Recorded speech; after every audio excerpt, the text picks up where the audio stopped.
Imagine you've been on a few dates with someone. It went well, you think, and you're excited for the next one. But suddenly, there's no news from your love interest. None of your texts are returned. Your calls go to voicemail. It seems like they vanished into thin air. You check their social media pages and realize they've just vanished from your life.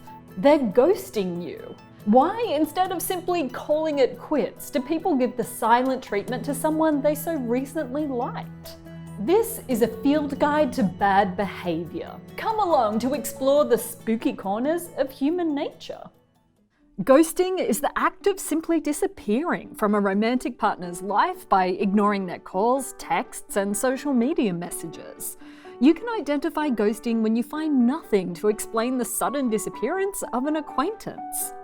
Ending relationships is nothing new, but cutting off contact has only recently become a prominent strategy as texting and social media started to play a larger role in modern relationships. Without having a mutual social network tying people together, it's easy to just drop everything and vanish with no consequences. Ghosting is common and can happen to anyone. A survey of 1,300 people found about a quarter had been ghosted by a partner, and 1/5 had ghosted someone else themselves. And ghosting in friendships may be even more common. More than 1/3 of study participants reported that a friend had ghosted them, or they'd ghosted a friend themselves. And the ghosts really haunt the victims.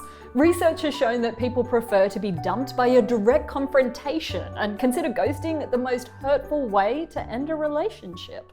Although there's not a lot of research on ghosting, psychologists have long examined a similar issue, ostracism, which is social rejection through silent treatment. It's been associated with negative consequences for the rejected person. Rejection triggers the same pathways in the brain as physical pain. Ghosting particularly hurts people who don't like uncertainty and ambiguity.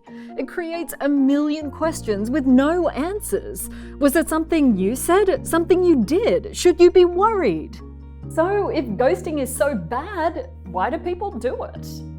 First, a person's attachment style can influence their tendency to ghost.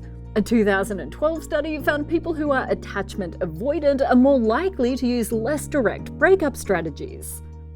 Mindset can also influence a person's tendency for ghosting. Some people tend to believe their date is either the one or not. They have a fixed mindset and believe in soulmates and destiny. Others see relationships as malleable and believe they can be improved. They have a growth mindset.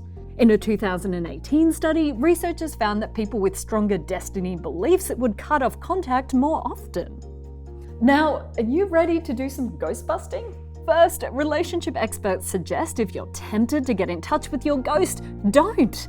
Think about it. Someone who has ghosted you has already shown an inability to handle conflict in a healthy way. Resist the temptation to stalk them online. That's just wasting your own time. You may confront your ghost to let them know that their behaviour is unacceptable, immature, and discompassionate. Then move on. Remember, busting ghosts starts with you. Don't ghost others.